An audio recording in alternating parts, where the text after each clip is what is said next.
Hello again, Vinyl community. This is Matt, and the tuna has arrived. The new tuna. It actually came a day early.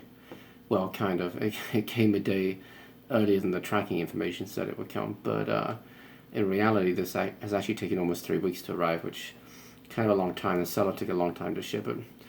But he did say in the item description on eBay that it would be well wrapped, well packaged. It does seem to be, from what I can see, definitely better than the previous tuna. For those of you who don't know, I did buy a TX-410. This is a Pioneer TX-410 tuna from a different seller on eBay, but that turned into a little bit of a disaster. It was damaged when it arrived.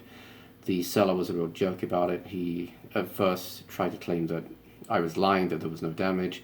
When I then sent him photos, he then tried to say that, well, I must have taken photos of a different tuna that was already damaged, and I was trying to rip him off. I filed a claim with eBay, and I won the case, of course, but eBay then says, well, you have to ship the item back. Well, the seller had already told me not to ship it back, but I thought, okay, well, fine, I'll ship it back. But then it wouldn't let me print out a return label. Every time I tried on different computers, different days. It kept the icon would spin for like a minute, and then it would tell me, sorry, we cannot print your return shipping label this time.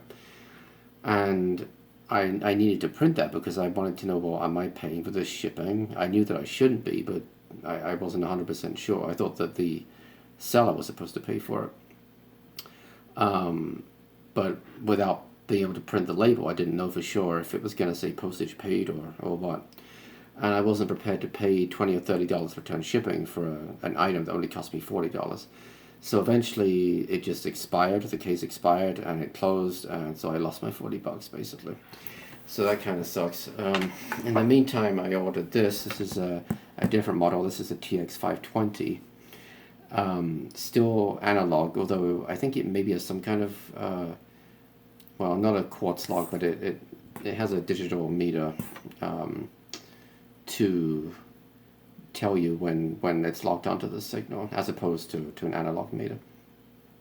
So yeah, this is it. Let's go ahead and take a look. Hopefully this one isn't damaged. We're gonna find out.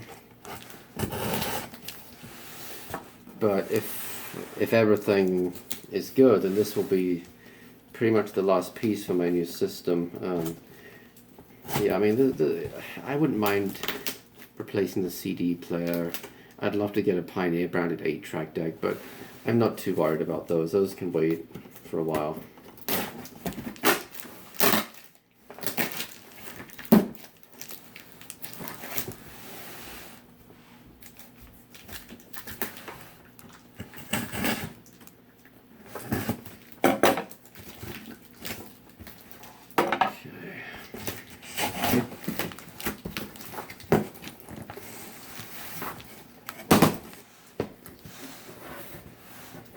Okay, I can see that we've got a lot of packing peanuts in here, which is good.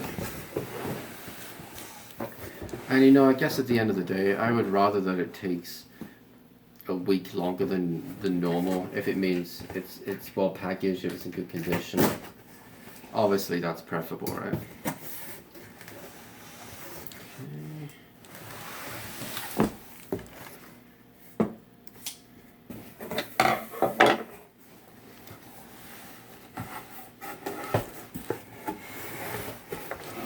Boy, we got a lot of peanuts in here. And I can already see that it's very well packaged. It's completely wrapped in bubble wrap, which is what the seller should have done with the first tuna that I had. So I'm going to put this down on the ground real quick and try to lift the tuna out.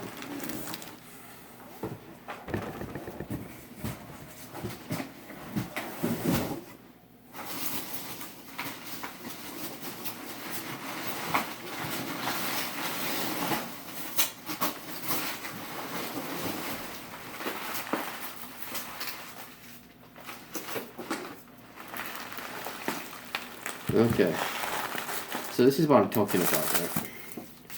When you ship something like this, when you're shipping electronics, just wrap it entirely in bubble wrap. It's not that difficult. You know, with the with that first tuner, the seller just draped a piece of bubble wrap on top. And I think there was a piece underneath, but there was no protection for the sides like this is. I mean, this is what you want. It's well packaged, completely surrounded in packing peanuts, so it's not going to shift about too much. So let's take the bubble wrap off.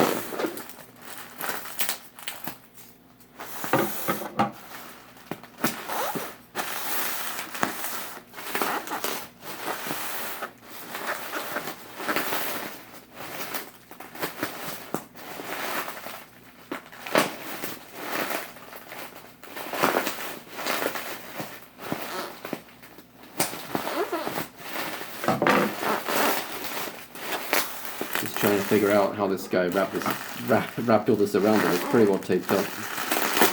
There we go.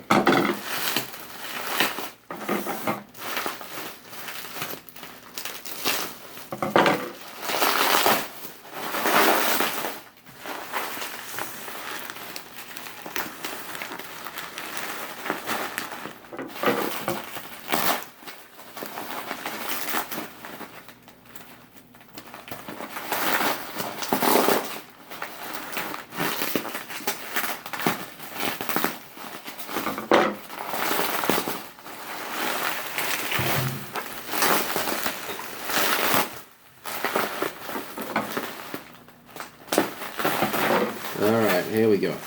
Now we go.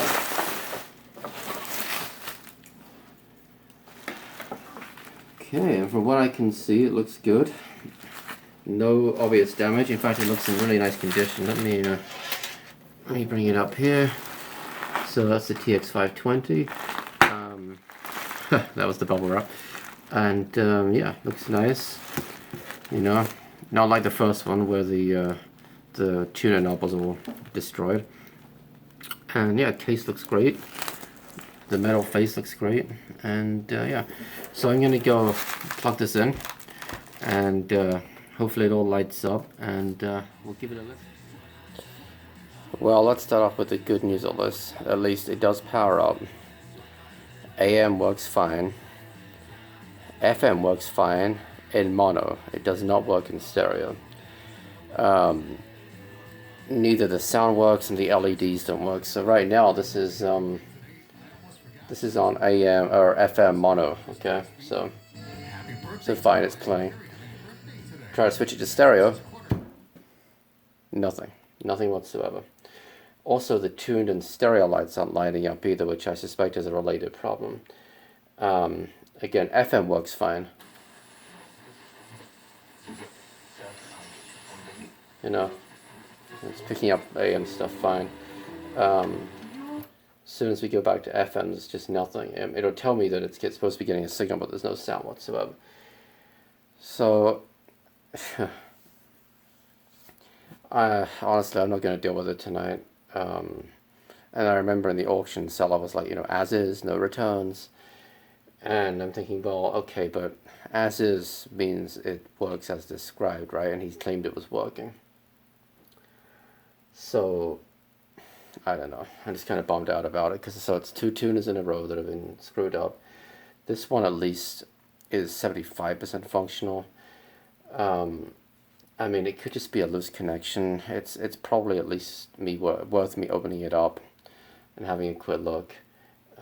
Maybe it's just a loose solder joint or something, which explains both the LED issue and the lack of sound issue. It could just be an issue with this switch. Like it's not, again, maybe some sort of loose solder joint somewhere. I'll have to go and take a look at it. But it was a real freaking bitch to hook up as well, because the RCA cables are so short. I've never seen RCA cables as short as this. Of course, the reason is that really people would have done exactly like I'm doing here, they're stacking it. But it's a little trickier when it's in a cabinet. You know, you want to run the cable out and back round through again. Well, I had to go out through the side because it was just too short to go out through the back. I mean, literally the RCA cable is probably about at most 2 feet long. It's probably a bit less than that, maybe 18 inches. So yeah, this is a little bit of a bummer. I mean, it looks nice. It's great if you want AM. It's great, I guess, if you want FM without stereo. You know, I don't listen to the radio much anyway, so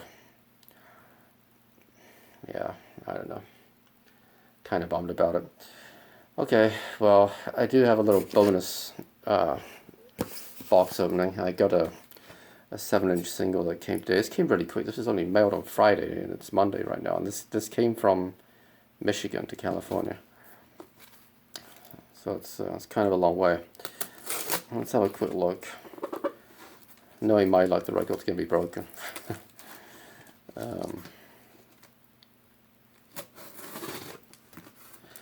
I know. You see, that's the other thing. You know, at this point, I'm almost inclined to put the Kenwood tuner back, but I don't think I could make it fit because of all the other stuff. The nice thing about these Pioneers is that they're pretty thin.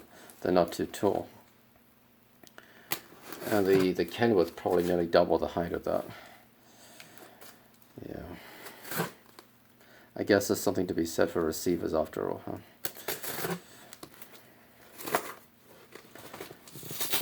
Come on.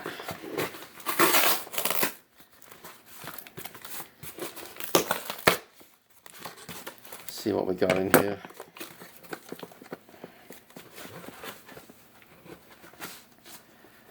There we go. Okay. This is Jean-Michel Jarre, Oxygen, 7-inch single. Classic electronic synthesizer song from 1977.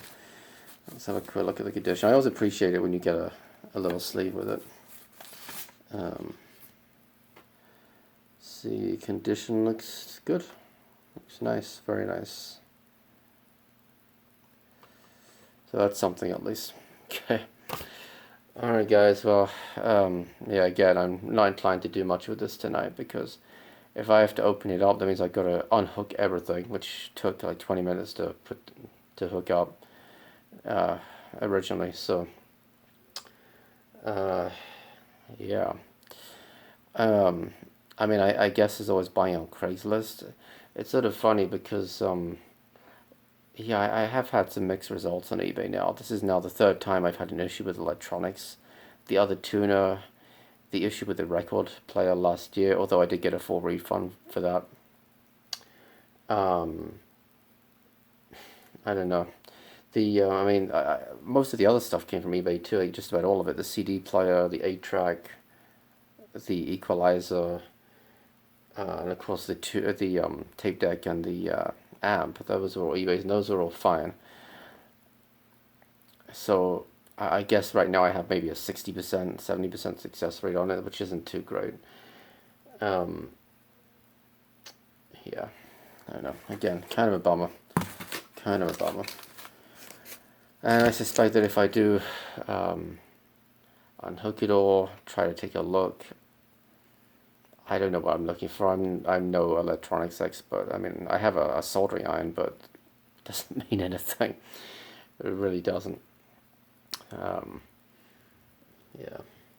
Maybe I'll Google it. Maybe there's like some common defect with these, and I'll find a few people saying, "Oh yeah, it's just some loose solder joint or something like that." I mean, maybe it's related to the LEDs being out. I mean, if the LEDs are, they shouldn't be, but if they're part of the circuit, then maybe that would explain it. I don't know. Don't know. Anyway, alright guys, thanks for watching as always.